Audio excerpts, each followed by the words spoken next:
Hello students, now we are going to study Introductory Macroeconomics Chapter 7 Aggregate Demand and Related Concepts Part 4.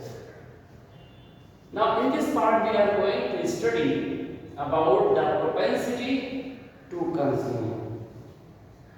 Okay students, तो last जो हमारे पास video था हमने आपको discuss किया था प्रोपेंसिटी टू कंज्यूम कि ये प्रोपेंसिटी टू कंज्यूम क्या है, व्हाट इज ओके। और इसी बेस पर हमारे पास average propensity to consume and marginal propensity to consume हमने उसे यहाँ अलग अलग कैटेगराइज किया हुआ है।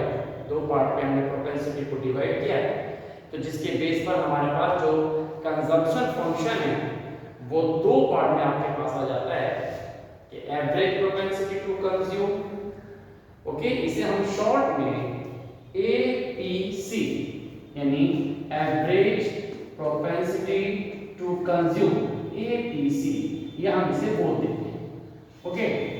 ये एपीसी है आपके पास, और दूसरा आपके पास मार्जिनल प्रोपेंसिटी टू कंज्यूम, इसे आप एमपीसी ये आप बोल देते हैं शॉर्ट फॉर्म में एमपीसी, ओके। तो यहाँ हमारे पास हमने कल आपको कंजम्पशन फंक्शन बता दिया था कि y पर वो डिपेंड रहता है, c is equal to fy आपने बताया था। और इसमें आपके पास हमने डिस्कस किया था कि ये जो हमारे पास average propensity to consume APC है वो क्या था। तो एपीसी के बारे में जब हमने आपको बताया था तो एपीसी आपके पास क्या था, एपीसी इज इक्वल टू क्या था, C over Y, means it is a relation between total income and the total consumption. तो टोटल इनकम और टोटल कंजम्पशन के साथ जो रेशियो है, रेशन है, उसे हम बोल देते हैं एपीसी। इसको हमने आपके एक डायग्राम से बताया था, ओके। तो वो डायग्राम भी आपको समझ में आ गया था कि एक डायग्राम में हमने जैसे एडी का कर्व होता है वही आपके पास यहाँ पर था। तो उसमें एक बार थोड़ा सा हम रिकॉल कर लेते हैं कि ये इस तरह से आपके पास हमने यहाँ बनाया था, ये एक एपीसी इस तरह से आपके पास ये आपका O था, ये कंजम्पशन C है और ये आपका I है। तो ये एपीसी आप देखें कंजम्पशन फंक्शन में हमने इस तरह से आपको ये दिखा दिया था कि ये कंजम्पशन फंक्शन था जब आपको हमने बताया था। अब इसी में अगर हम एपीसी को डिफाइन करेंगे तो वो आपको समझ में आएगा। तो ये हमने C आपको बता दिया था, कंजम्पशन फंक्शन में C था वो किसके इक्वल था, C is equal to F Y, ये आपके पास समझ में आ गया था, ये C था, यहाँ पर ये y आपके पास था। तो ये कंजम्पशन फंक्शन आपके पास था। अब इसी में हम इसको अब दो डायग्राम से समझाएंगे कि ये एवरेज प्रोपेंसिटी टू कंज्यूम किस तरह से यहाँ पर डिफाइन करते हैं, तो उसे आप यहाँ पहले समझें। तो ये आपको समझने के लिए ये डायग्राम हम आपको यहाँ समझाएंगे, और ये बिल्कुल इसी तरह से होगा जो हमने कल ये कंजम्पशन फंक्शन आपको बताया था।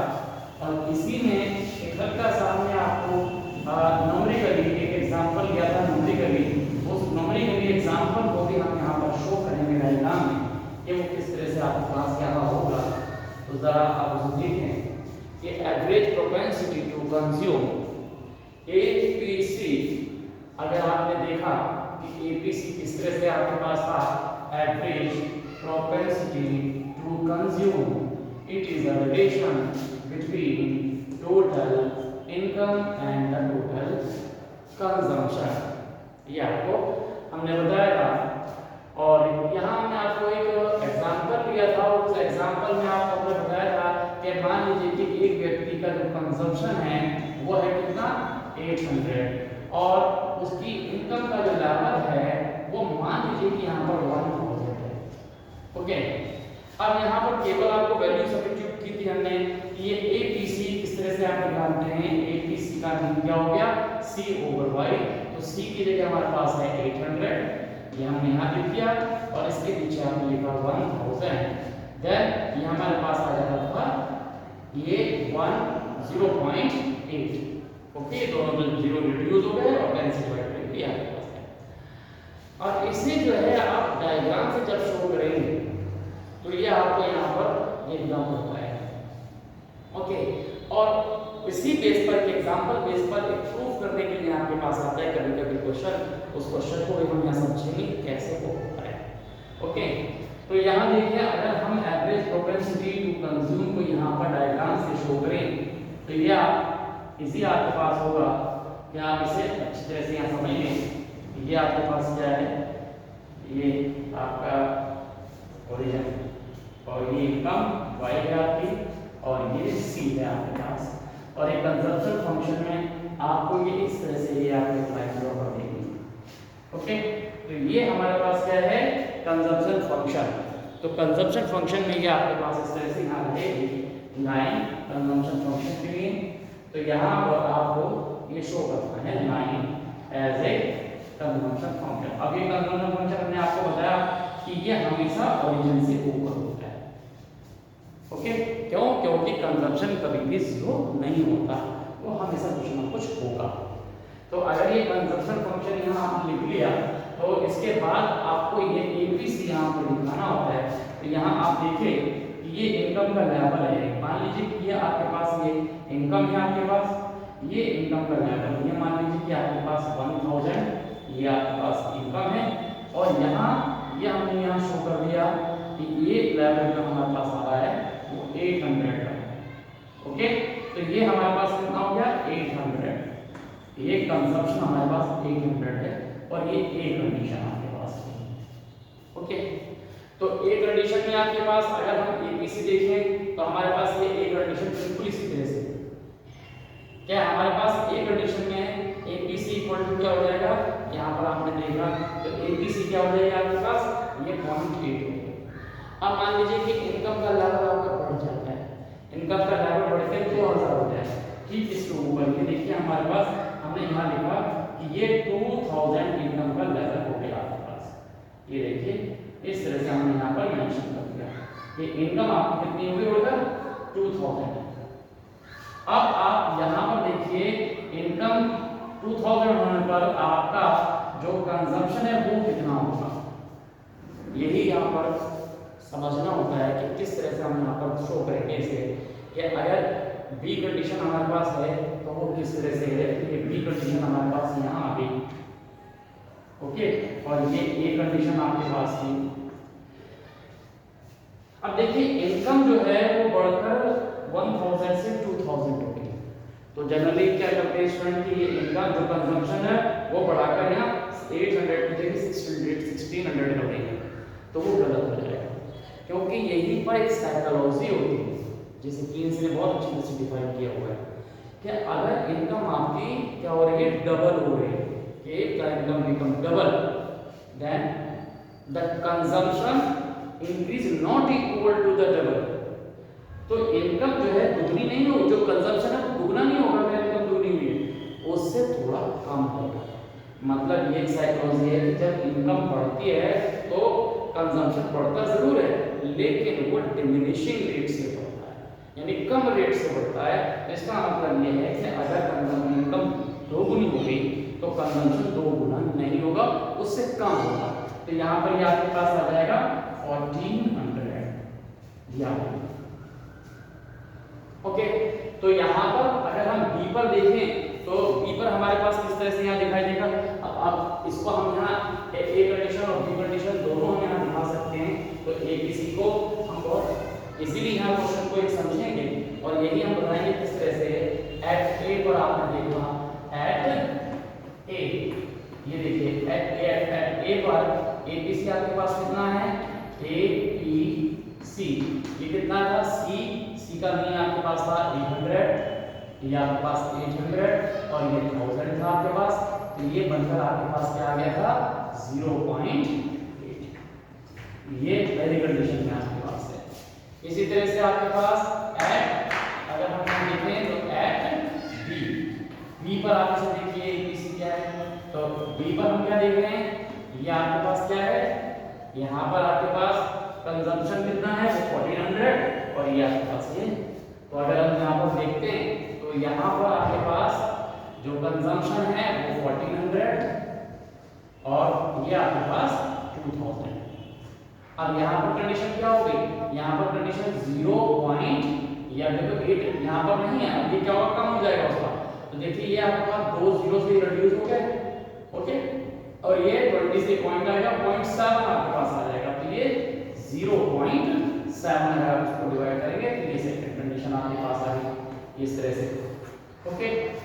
अब ऐसे ही अगर आपकी इनकम और बढ़ जाती है, अब मान लीजिए इनकम आपकी हो गई यहाँ पर 3000 हो गई, ये आप देखें यहाँ पर इनकम आपकी बढ़कर कितनी हो गई 3000, ये इस तरह से अब आपकी इनकम बढ़कर ये 3000 हो गई, ये देखिए, ओके, ये सी आपका। अब अगर इनकम 3000 हो गई तो यहाँ पर यही आपको देखना है कि अगर इनकम 3000 हो गई तो ये जितनी इनकम बड़ी है तो ये भी बढ़ेगा जरूर, लेकिन वो पहले कंपैरिजन में और कम बढ़ेगा जरूर। तो अब ये हमारे पास यहाँ से आप देखें इसके अंदर ये बढ़कर कितनी हो जाएगी, यहाँ आप इसको इस तरह से डिफाइन करेंगे, ये देखें ये आपके पास ये आप देखें इस तरह से आपके पास ये इनकम का जो आपके पास लेवल है वो अगर 3000 हुआ है, यहाँ आप देखें तो यहाँ पर आपका इनकम 3000 होने पर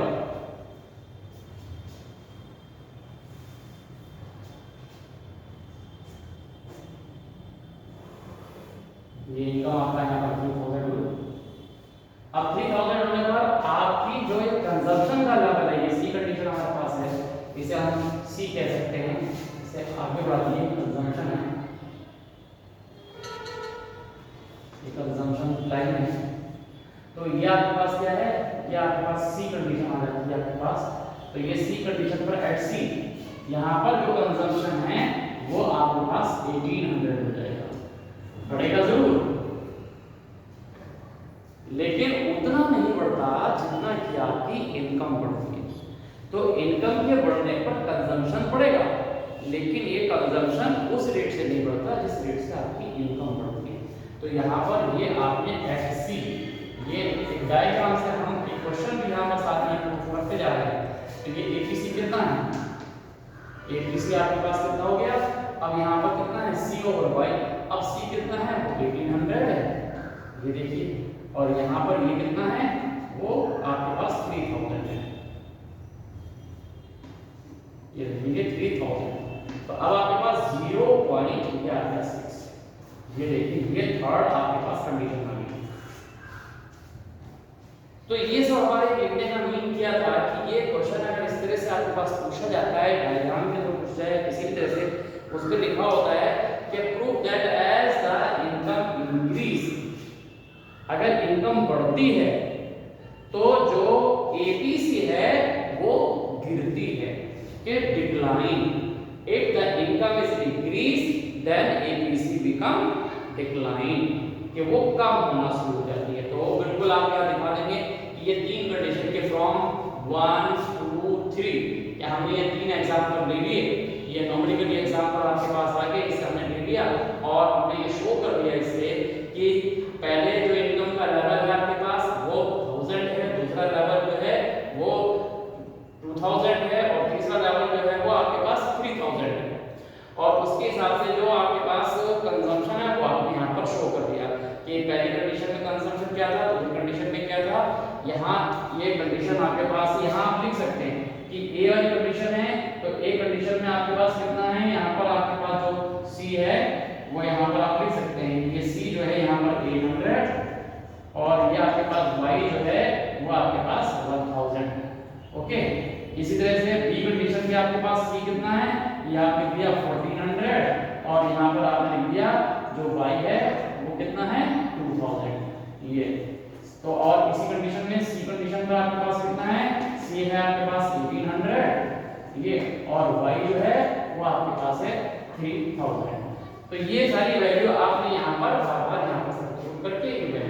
में और इसने शो कर दिया कि as the income increase then APC become decrease. तो ये एपीसी जो है वो इनकम के बढ़ने पर क्या होता है, डिक्रीज हो जाता है। ये आपके पास आ जाता है एवरेज प्रोपेंसिटी टू कंज्यूम। तो ये आपको समझ में आ गया। तो ये अगर जब भी पूछा जाएगा तो आप इस तरह से आप उसको डिफाइन कर देंगे। अब इसके बाद आपके पास आता है जिसे हम बोलते हैं मार्जिनल प्रोपेंसिटी टू कंज्यूम। अब देखिए मार्जिनल प्रोपेंसिटी टू कंज्यूम जिसे हमने क्या डिफाइन किया है, एमपीसी। तो एमपीसी जब डिफाइन करेंगे तो किस तरह से आपके पास होगा वो भी हम देखेंगे। ओके, तो इसी तरह से आपको देखना है कि जब यहाँ पर एपीसी था तो आपने एपीसी को डिफाइन किया और जब आपके पास मार्जिनल है तो मार्जिनल के हिसाब से उसको डिफाइन करेंगे। ओके, याद रखिए कि इस एमपीसी और एपी से रिलेटेड एक 6 नंबर का क्वेश्चन भी पूछा जाता है। याद रखिए कि ये तो के लास्ट टाइम तो आपके एग्जाम हुए नहीं थे, लेकिन इससे पिछले एग्जाम में ये 6 नंबर का क्वेश्चन इसमें से पूछा गया था और उससे पहले एग्जाम में भी ये 6 नंबर का क्वेश्चन पूछा गया है। ओके, और एक बार आप ये समझ लीजिए कि जिस बार जो पेपर आपका कैंसिल हुआ था तो पहला पेपर जो आपका मेन पेपर था उसमें भी क्वेश्चन दिया गया और बाद में जो क्वेश्चन उसका दूसरा जो पेपर आया था रिव्यू पेपर उसमें भी इसका क्वेश्चन आया था। तो पिछले 50 साल से इसका जो पैटर्न इसका क्वेश्चन का वो आ रहा है, उसमें क्वेश्चन लिखा होता है और उसको करना होता है। वो नंबरिकली बेस पे आपके पास आता है और हम आपको समझा देंगे। लेकिन ये एपीसी का नंबरिकल आपको ऐसे ही निकालना होता है। ये टेबल में भी आता है, टेबल बनी होती है, सी और वाई दिया हुआ है तो आप एपीसी निकालें, एमपीसी निकालें, मिसिंग वैल्यू निकालें, ये अलग अलग तरह से दिया होता है। तो पहले हम यहाँ पर देखते हैं एमपीसी। ये एमपीसी आपके पास क्या है, मार्जिनल प्रोपेंसिटी टू कंज्यूम। ये हमने आपको बताया भी था ये क्या है, marginal okay propensity to consume. Okay, तो ये आपके पास मार्जिनल प्रोपेंसिटी टू कंज्यूम, ये इस तरह से आप यहाँ पर समझ लीजिए ये मार्जिनल प्रोपेंसिटी टू कंज्यूम। तो एमपीसी का जो अगर हम रिलेशन कहें तो वो रिलेशन में आपके पास एमपी का जो रिलेशन है वो आपके पास क्या है, एमपीसी इज इक्वल टू, देखिए बिल्कुल एपीसी की तरह ही है। इट इज जैसे हम एपीसी भी क्या बोलते हैं कि रिलेशन टोटल इनकम और टोटल कंजम्पशन का रिलेशन है, लेकिन यहाँ पर थोड़ा सा बस चेंज हो जाता है। यहाँ हम ये डेल्टा लगाते हैं, ये डेल्टा वाई, डेल्टा क्या लिखा था, चेंज। ये बताता है कि अगर इनकम चेंज हुई है तो जो आपका कंजम्पशन है वो कैसे चेंज होता है, तो इसी को हम बोल देते हैं एमपीसी। तो एमपीसी क्या है, it is a relation between change in income and change in consumption of a person या कंज्यूमर, किसी को भी कह सकते हैं, कंट्री में भी तो लेवल पे कह सकते हैं। तो एमपीसी का मतलब हो गया the relation change in income and change in, ये आपके पास कंजम्पशन। तो आपने डिफाइन कैसे कर सकते हैं कि marginal propensity to consume refer the ratio between the total income and total consumption. Okay, तो इसे आप अच्छी तरह से समझ सकते हैं। इसको आप डायग्राम से भी आप जरा समझने की कोशिश करेंगे कि ये किस तरह से आपके पास रहता है। तो डायग्राम से अगर आप ये समझेंगे तो देखिए कैसे आपके पास आएगा एमपीसी, आपके पास इस तरह से आपके पास आएगा। तो यहाँ आप देखें ये डायग्राम,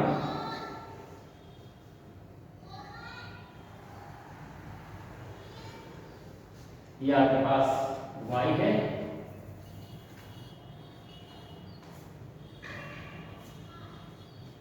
और ये आपके पास c, और ये आपके पास भी कंजम्पशन का फंक्शन, ये जिस तरह से बनाया था डायग्राम उस तरह से आपके पास यहाँ पर भी आएगा। ये 0, ये कंजम्पशन। अब देखिए जो हमने अभी जो दिखाया था, रेशियो दिखाया था, वो आपके पास 1000 है। और ये आपके पास कितना था 800 था। अब इस लेवल के चेंज होने पर, अब इसका लेवल चेंज हो गया तो इसका मतलब है कि अब इनकम चेंज हो गई। इसका मतलब है कि चेंज कितना हुआ, अगर यहाँ से ये कंडीशन आपके पास है और यहाँ पर आपके पास ये चेंज हो जाए, ये कितना हो जाए आपके पास, ये देखिए ये हमारे पास 2000 हो गया, ये 2000, ये देखिए 2000 हमारे पास आ गया। अगर ये 2000 हो गया तो इसमें देखिए चेंज कितना हुआ, ये जो पोर्शन आपके पास आया है ये पोर्शन आपका चेंज हुआ है। ये देखिए ये सब क्या लिखेंगे, चेंज किसमें, इनकम में। इनकम में चेंज हुआ है, इनकम में चेंज कितना हो गया, अभी 2000 इनकम है, पहले कितनी थी 1000, तो 1000 का चेंज हुआ। तो 1000 का चेंज होने पर आपके कंजम्पशन में कितना चेंज हुआ, इसी को हम यहाँ देखते हैं। तो ये आप देखिए यहाँ हमने डिफाइन कर दिया लाइक दिस, ये तो ये आपके पास कितना था 1400। तो अब यहाँ पर ये, अब यहाँ केवल आपको ये देखना है कि कंजम्पशन के लेवल पर कितना चेंज हुआ।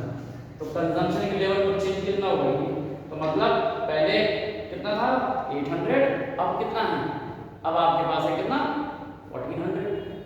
तो इन दोनों में कितना चेंज हो गया, इन दोनों में जो चेंज हुआ वो हमारे पास आ जाएगा डेल्टा ये सी, ये आपके पास यहाँ पर डेल्टा सी कितना हो गया 14 में से आगे माइनस कर दीजिए इसके अंदर, तो ये आ जाएगा 600। ये देखिए आपका 600 और ये डेल्टा वाई कितना था, ये आपके पास था 1000, इसमें चेंज 1000 था। ओके, ये भी कंडीशन आपके पास है, ये देखिए बी कंडीशन आपके पास है। तो सेम हम यहाँ पर डिफाइन कर सकते हैं कि ये हमारे पास कितना हो गया, तो यहाँ पर हमारे पास जो इनकम है वो हमारे पास कितनी है, पहले इनकम क्या थी, अगर हम इनकम के लेवल को यहाँ पर क्या करते हैं डिफाइन कर दें। मान लीजिए पहले इनकम कितनी थी, पहले इनकम आपके पास कितनी थी y थी या y1 कह लीजिए, ये y1 इनकम थी वो कितनी थी 1000। अब y2 कितनी है, y2 है 2000।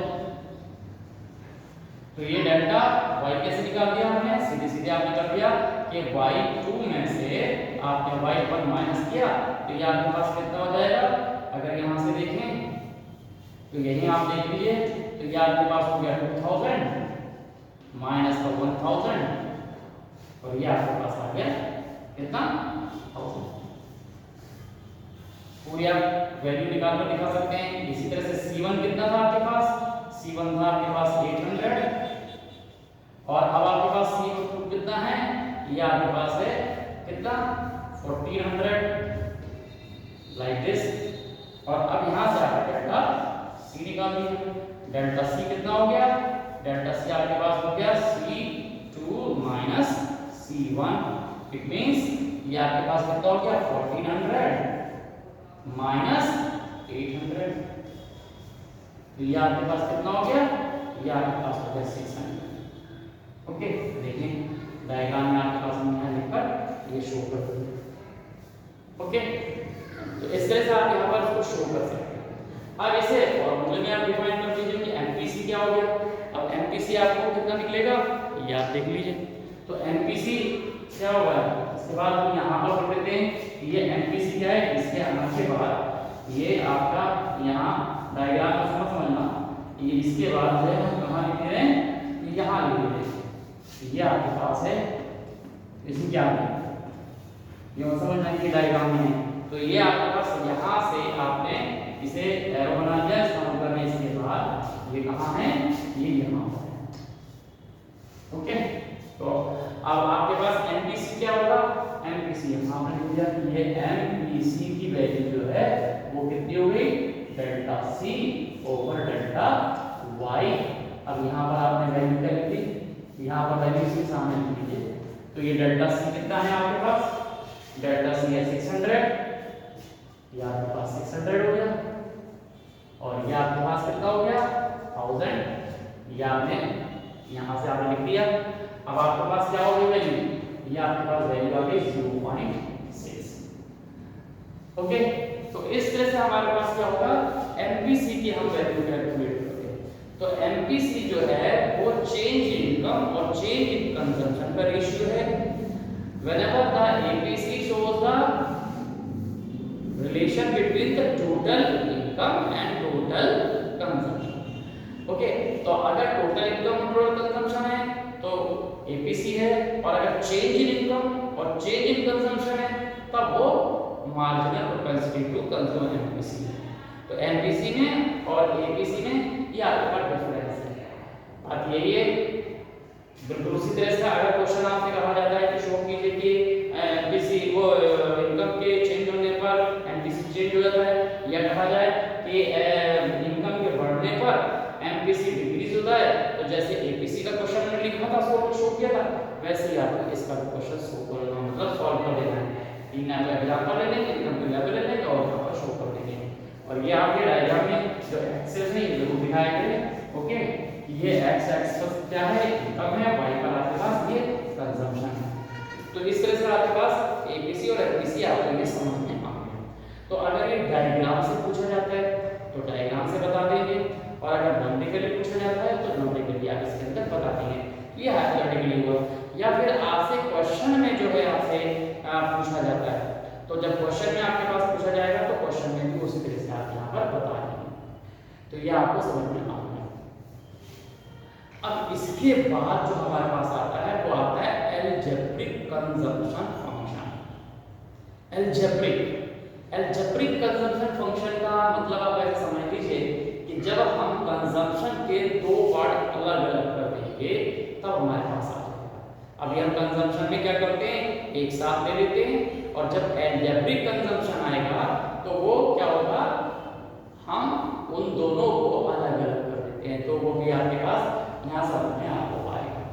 तो आप जरा उसे भी समझने की कोशिश करिए। अलजेब्रिक कंजम्पशन फंक्शन, तो अलजेब्रिक कंजम्पशन फंक्शन में केवल अभी हम क्या करते थे, सी को और जो वाई को रिलेट करते थे सीधे सीधे एक ही साथ लेकर चलते थे।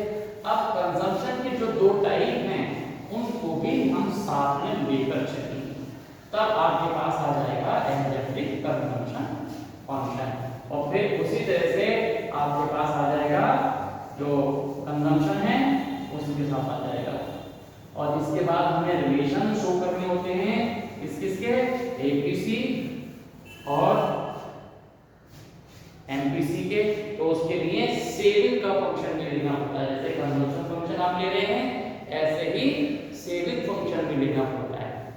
ओके, तो यहाँ पर आपके पास अलजेब्रिक कंजम्पशन फंक्शन और अलजेब्रिक जो आपके पास जो सेविंग फंक्शन है वो भी आपको समझना होगा। तो जब आपने यहाँ पर क्या समझ लिया कंजम्पशन फंक्शन, तो कंजम्पशन फंक्शन के बाद में यहाँ पर आपके पास अलजेब्रिक कंजम्पशन फंक्शन, कंजम्पशन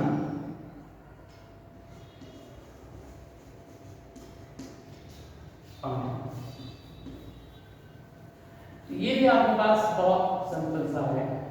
देखिए अलजेब्रिक कंजम्पशन फंक्शन में हमारे पास क्या होता है कि हम इसके अंदर जब हम अलजेब्रिक कंजम्पशन फंक्शन की बात करते हैं, इसे जब सी से डिफाइन करते हैं ये अलजेब्रिक कंजम्पशन फंक्शन को, तो इसके अंदर क्या होता है कि हमारे पास क्या होता है, एक सी होता है।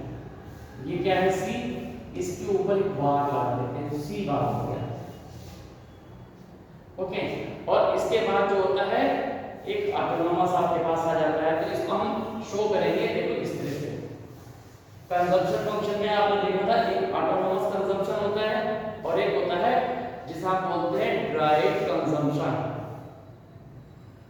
ड्राइव कंजम्पशन का मींस आप यहाँ पर कह सकते हैं कि जिसको हम क्या करते हैं बढ़ाकर, जब हम बता रहे हैं जिसे हम एक और नाम देते हैं इंड्यूस्ड। तो यहाँ पर क्या होता है, ये होगा ये ऑटोनोमस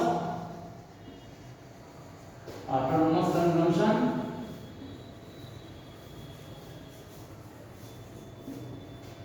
प्लस यहां हो जाता है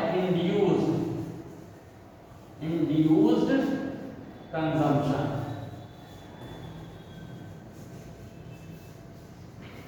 ये दो आपके पास है। अगर इन दोनों के फॉर्म में दिखाया जाए तो ये हमारे पास आ जाता है इंड्यूस्ड।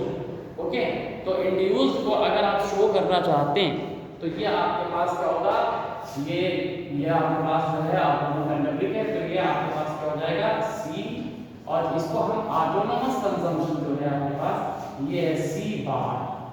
और इंड्यूस्ड जो कंजम्पशन होता है वो चेंज इन इनकम के ऊपर डिपेंड होता है। जब चेंज हुई है इनकम तब कंजम्पशन कितना चेंज हुआ, तो वो एमपीसी के फंक्शन से आपके पास आ जाता है। तो यहाँ पर क्या रहता है इंड्यूस में एमपीसी और इनटू यहाँ वाई, ये आपके पास आता है। तो ये आपके पास क्या होगा, अगर हम इसकी बात करें तो सिंपल से ऐसे भी आप लिख सकते हैं सी बार प्लस यहाँ पर हम क्या लिखते हैं बी और ये क्या है वाई। अब यहाँ पर सी क्या है, सी आपके पास, इसको अगर हम यहाँ देखें तो सी आपके पास क्या है, ये टोटल कंजम्पशन है। अगर हम यहाँ पर देखते हैं तो ये आपके पास क्या हो जाएगा टोटल कंजम्पशन। ओके, ये टोटल कंजम्पशन आपके पास आ जाएगा।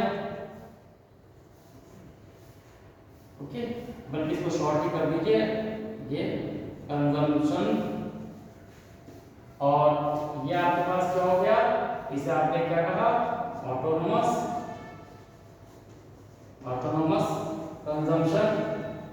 ओके, और ये आपके पास क्या है, इसे अगर हम यहाँ पर डिफाइन करते हैं तो ये आपके पास क्या है MPC marginal capacity to consume, और ये वाई हमारे पास इनकम और कंट्री लेवल पे तो ये नेशनल इनकम, ये नेशनल इनकम अगर हम कंट्री की बेस पर हम यहाँ पर डिफाइन करते हैं याद रखना। तो ये जो हमारे पास टोटल कंजम्पशन में अगर सेपरेट हम दिखाते हैं तो ये हमारे पास आ जाएगा। ओके, तो इस तरह से आपके पास कंजम्पशन जो फंक्शन है वो किसमें चेंज हो जाएगा, एलजेब्रिक कंजम्पशन फंक्शन में आपके पास आ जाएगा। तो एलजेब्रिक कंजम्पशन फंक्शन में C is equal to C bar बोलेंगे plus BY, B define the MPC. अब इनकी वैल्यू को अगर सब्स्टिट्यूट करते हैं तब हमारे पास एलजेब्रिक कंजम्पशन आ जाता है। इसको फिर हम डायग्राम से आपको समझाएंगे, तो वो आपको नेक्स्ट वीडियो में आपको हम समझा देंगे, फिर उसके बाद सेविंग आपको समझाएंगे। Okay, thank you.